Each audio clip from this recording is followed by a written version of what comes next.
ವೀಕ್ಷಕರೆಲ್ಲರಿಗೂ ದೈನಿಕ ರಾಶಿ ಫಲ ವಿಶೇಷ ಕಾರ್ಯಕ್ರಮಕ್ಕೆ ಸ್ವಾಗತ.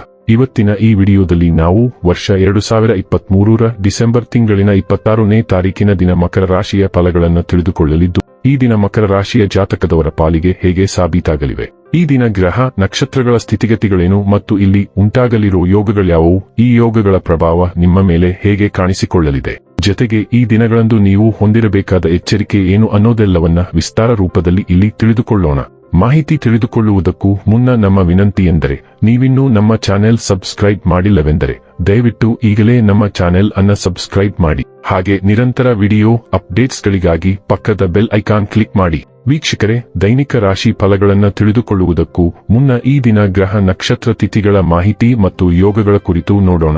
ಈ ದಿನವು ಮಂಗಳವಾರದ ದಿನವಾಗಿರಲಿದ್ದು, ಮಾರ್ಗಶಿರ ಮಾಸದ ಶುಕ್ಲ ಪಕ್ಷದ ಹುಣ್ಣಿಮೆಯ ತಿಥಿ ಇರಲಿದೆ. ಹುಣ್ಣಿಮೆ ತಿಥಿಯು ಈ ದಿನ ರಾತ್ರಿಯವರೆಗೆ ಇರಲಿದ್ದು, ನಂತರದಲ್ಲಿ ಪಾಡ್ಯ ತಿಥಿ ಪ್ರಾರಂಭವಾಗಲಿದ್ದೆ.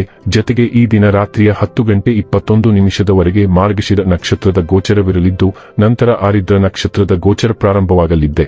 ಜತೆಗೆ ಈ ದಿನ ರಾತ್ರಿಯವರೆಗೆ ಶುಕ್ಲ ಹೆಸರಿನ ಯೋಗ ಇರಲಿದ್ದು, ನಂತರ ಬ್ರಹ್ಮ ಹೆಸರಿನ ಯೋಗ ಪ್ರಾರಂಭವಾಗಲಿದ್ದೆ.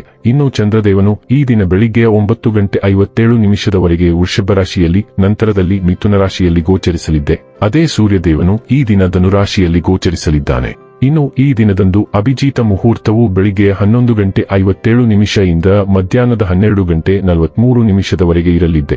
ಇದು ಈ ದಿನದ ಗ್ರಹ ನಕ್ಷತ್ರ ತಿಥಿಯ ಕುರಿತಾದ ಮಾಹಿತಿಯಾಗಿದ್ದು, ಇದರ ಆಧಾರದ ಮೇಲೆ ನಿಮ್ಮ ದಿನಚರಿಯಲ್ಲಿಯೂ ಬದಲಾವಣೆ ಕಂಡು ಬರಲಿದೆ. ಇನ್ನು ಈಗ ಈ ದಿನದ ಮಕರ ರಾಶಿಯ ಫಲಗಳ ಕುರಿತು ನೋಡುವುದಾದರೆ, ಒಬ್ಬ ಸ್ನೇಹಿತ ನಿಮ್ಮ ಮುಕ್ತ ಮನಸ್ಸು ಮತ್ತು ಸಹಿಷ್ಣುತೆಯ ಪರಮಾವಧಿಯನ್ನು ಪರೀಕ್ಷಿಸಬಹುದು. ನೀವು ನಿಮ್ಮ ಮೌಲ್ಯಗಳೊಂದಿಗೆ ರಾಜಿಯಾಗದಿರುವಂತೆ ಮತ್ತು ಸಕಾರಣವಾದ ನಿರ್ಧಾರಗಳನ್ನು ಕೈಗೊಳ್ಳುವಂತೆ ಎಚ್ಚರಿಕೆ ವಹಿಸಬೇಕು. ನೀವು ಅತ್ಯಂತ ಅನಿರೀಕ್ಷಿತ ಮೂಲಗಳಿಂದ ಗಳಿಕೆಯ ಸಾಧ್ಯತೆಯನ್ನು ಹೊಂದಿದ್ದೀರಿ. ನೆರೆಮನೆಯವರ ಜೊತೆಗಿನ ಜಗಳ ನಿಮ್ಮ ಮನಸ್ಸು ಕೆಡಿಸುತ್ತದೆ. ಆದರೆ ನಿಮ್ಮ ಸಹನೆ ಕಳೆದುಕೊಳ್ಳಬೇಡಿ, ಏಕೆಂದರೆ ಇದು ಬೆಂಕಿಗೆ ತುಪ್ಪ ಸುರಿಯುತ್ತದೆ. ನೀವು ಸಹಕರಿಸದಿದ್ದಲ್ಲಿ ಯಾರೂ ನಿಮ್ಮ ಜೊತೆ ಜಗಳ ಮಾಡಲು ಸಾಧ್ಯವಿಲ್ಲ. ಒಳ್ಳೆಯ ಬಾಂಧವ್ಯ ಇಟ್ಟುಕೊಳ್ಳಲು ಶ್ರಮಿಸಿ. ನಿಮ್ಮ ಪ್ರೀತಿಪಾತ್ರರಿಗೆ ಒರಟಾಗಿ ಏನು ಹೇಳಬೇಡಿ, ಇಲ್ಲದಿದ್ದರೆ ನೀವು ನಂತರ ಪಶ್ಚಾತ್ತಾಪ ಪಡಬಹುದು. ನೀವು ಇಂದು ಪಡೆದ ಹೆಚ್ಚುವರಿ ಜ್ಞಾನವು ಸಮಕಾಲೀನರೊಂದಿಗೆ ವ್ಯವಹರಿಸುವಾಗ ನಿಮಗೆ ಸಹಾಯ ಮಾಡುತ್ತದೆ.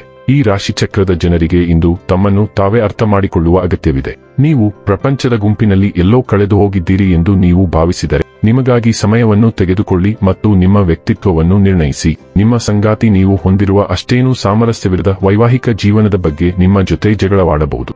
ಈಗ ನಿಮ್ಮ ಜೀವನದಲ್ಲಿ ಹೊಸ ಶಕ್ತಿ ಕೆಲಸ ಮಾಡಲು ಪ್ರಾರಂಭಿಸುತ್ತದೆ. ಕುಟುಂಬ ಮತ್ತು ವೃತ್ತಿ ಸಮಸ್ಯೆಗಳನ್ನು ಸಮತೋಲನಗೊಳಿಸುವುದು ಈಗ ತುಂಬಾ ಸುಲಭವಾಗಿದೆ ಎಂದು ನೀವು ಇದ್ದಕ್ಕಿದ್ದಂತೆ ಕಂಡುಕೊಳ್ಳುತ್ತೀರಿ. ನಿಮ್ಮ ಎಲ್ಲ ಹಿಂಜರಿಕೆಗಳು ಕಣ್ಮರೆಯಾಗುತ್ತವೆ ಮತ್ತು ನಿಮ್ಮ ಕಾರ್ಯಗಳು ಅಭೂತಪೂರ್ವ ಮಟ್ಟದ ಆತ್ಮವಿಶ್ವಾಸದಿಂದ ಗುರುತಿಸಲ್ಪಡುತ್ತವೆ. ಕೆಲಸದ ಸ್ಥಳದಲ್ಲಿ ಮತ್ತು ಕುಟುಂಬದಲ್ಲಿ ನಿಮ್ಮ ಹತ್ತಿರವಿರುವವರ ಬಗ್ಗೆ ಯಾವುದೇ ದ್ವಂದ್ವಾರ್ಥ ಭಾವನೆಯನ್ನು ಪರಿಹರಿಸಲು ನಿಮಗೆ ಸಾಧ್ಯವಾಗುತ್ತದೆ. ಆರೋಗ್ಯ ಮತ್ತು ಸ್ವಾಸ್ಥ್ಯ ಬಗ್ಗೆ ತಿಳಿದುಕೊಳ್ಳೋಣ. ಸಂತೋಷವು ನಿಮ್ಮ ಉತ್ತಮ ಆರೋಗ್ಯದ ಕೀಲಿಯಾಗಿದೆ ಮತ್ತು ಇದರ ವಿರುದ್ಧವೂ ಸಹ ನಿಜ. ನಿಮ್ಮ ಆರೋಗ್ಯ ಮತ್ತು ಸಂತೋಷದ ನಡುವಿನ ಈ ಸಂಬಂಧವನ್ನು ನೀವು ಗುರುತಿಸುವುದು ಅತ್ಯಗತ್ಯ. ಆದ್ದರಿಂದ ನಿಮ್ಮ ಮನಸ್ಸಿನಲ್ಲಿ ನೀವು ಅತೃಪ್ತರಾಗಿದ್ದರೆ, ನಿಮ್ಮ ಆರೋಗ್ಯವನ್ನು ಕಾಪಾಡಿಕೊಳ್ಳಲು ನೀವು ಖರ್ಚು ಮಾಡುವ ಶಕ್ತಿಯು ವ್ಯರ್ಥವಾಗುತ್ತದೆ. ನೀವು ಉತ್ತಮ ಆರೋಗ್ಯವನ್ನು ಆನಂದಿಸಲು ಬಯಸಿದರೆ, ನಿಮ್ಮ ದುಃಖದ ಮೂಲವನ್ನು ಕಂಡುಹಿಡಿಯಲು ನೀವು ಸ್ವಯಂ ಅನ್ವೇಷಣೆಯ ಪ್ರಯಾಣವನ್ನು ಪ್ರಾರಂಭಿಸಬೇಕು. ಡೈಲಿ ಲವ್ ಮತ್ತು ರಿಲೇಶನ್ಶಿಪ್ ಬಗ್ಗೆ ತಿಳಿದುಕೊಳ್ಳೋಣ. ನಿಮ್ಮ ಸಂಬಂಧಗಳಿಂದ ನೀವು ಸ್ವಲ್ಪ ಹಿಂದೆ ಸರಿಯುವ ಸಮಯ ಮತ್ತು ದೊಡ್ಡ ಚಿತ್ರವನ್ನು ನೋಡೋಣ. ನೀವು ಅಸಹಜತೆಯಲ್ಲಿ ತುಂಬಾ ಸಿಕ್ಕಿಹಾಕಿಕೊಂಡಿದ್ದೀರಿ ಮತ್ತು ಇದು ನಿಮ್ಮ ಸಂಬಂಧಗಳಿಂದ ನೀವು ನಿಜವಾಗಿಯೂ ಏನನ್ನು ಬಯಸುತ್ತೀರಿ ಎಂಬುದರ ದೃಷ್ಟಿ ಕಳೆದುಕೊಳ್ಳಲು ಕಾರಣವಾಗಬಹುದು. ಗೊಂದಲವನ್ನು ತೆಗೆದುಹಾಕಲು ಮತ್ತು ಅವರ ಸ್ವಂತ ಅರ್ಹತೆಯ ಆಧಾರದ ಮೇಲೆ ಸಂಬಂಧಗಳನ್ನು ನಿರ್ಣಯಿಸಲು ಮತ್ತು ಎಚ್ಚರಿಕೆಯಿಂದ ನಿರ್ಧಾರಗಳನ್ನು ತೆಗೆದುಕೊಳ್ಳುವ ಸಮಯ ಇದು. ವೃತ್ತಿ ಮತ್ತು ಹಣ ಬಗ್ಗೆ ತಿಳಿದುಕೊಳ್ಳೋಣ. ಇಂದು ನಿಮ್ಮ ನಡತೆ ಚೆನ್ನಾಗಿದೆ. ನಿಮ್ಮ ಲಾಭಕ್ಕಾಗಿ ಅವುಗಳನ್ನು ಬಳಸಿ. ಜನರನ್ನು ಭೇಟಿ ಮಾಡಿ ಮತ್ತು ಸಂಭಾಷಣೆಯನ್ನು ಮುಷ್ಕರ ಮಾಡಿ. ಸಕಾರಾತ್ಮಕ ದೇಹ ಭಾಷೆಯನ್ನು ಕಾಪಾಡಿಕೊಳ್ಳಿ. ಅಲ್ಲಿಂದ ಹೊಸ ಅವಕಾಶವೊಂದು ಚಿಗುರೊಡೆಯುವ ಸಾಧ್ಯತೆ ಇದೆ. ಹೊಸ ಯೋಜನೆಯನ್ನು ಪ್ರಾರಂಭಿಸಲು ಇದು ಉತ್ತಮ ವಾರ. ನಿಮ್ಮ ಸಂಸ್ಥೆಯ ಕೌಶಲ್ಯಗಳನ್ನು ನೆನಪಿಡಿ ಮತ್ತು ನಿಮ್ಮನ್ನು ಗೊಂದಲದಿಂದ ಮುಕ್ತಗೊಳಿಸಿ. ತಿಂಗಳ ಕೊನೆಯಲ್ಲಿ ಅನಿರೀಕ್ಷಿತ ಲಾಭ ಸಾಧ್ಯ.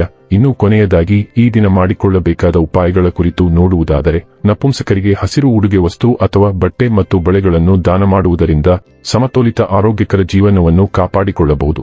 ಸಮಾಜದ ಈ ಅಂಚಿನಲ್ಲಿರುವ ವರ್ಗಕ್ಕೆ ಬುಧ ದಯೆ ತೋರಿಸುವುದರಿಂದ ನಪುಂಸಕರನ್ನು ನಿರ್ಧರಿಸಲಾಗುತ್ತದೆ. ಇದು ಬುಧನ ದುಷ್ಪರಿಣಾಮಗಳನ್ನು ಕಡಿಮೆ ಮಾಡಲು ಸಹಾಯ ಮಾಡುತ್ತದೆ. ವೀಕ್ಷಕರೇ, ಇದಾಗಿತ್ತು ಮಕರ ರಾಶಿಯ ಜಾತಕದವರ ದೈನಿಕ ರಾಶಿ ಫಲದ ಮಾಹಿತಿ ಇಷ್ಟವಾದರೆ ವಿಡಿಯೋವನ್ನು ಲೈಕ್ ಮತ್ತು ಶೇರ್ ಮಾಡಿ. ಹಾಗೆ ಚಾನೆಲ್ ಸಬ್ಸ್ಕ್ರೈಬ್ ಮಾಡುವುದರ ಜೊತೆಗೆ ನಿರಂತರ ವಿಡಿಯೋ ಅಪ್ಡೇಟ್ಸ್ಗಳಿಗಾಗಿ ಪಕ್ಕದ ಬೆಲ್ ಐಕಾನ್ ಕ್ಲಿಕ್ ಮಾಡಿ.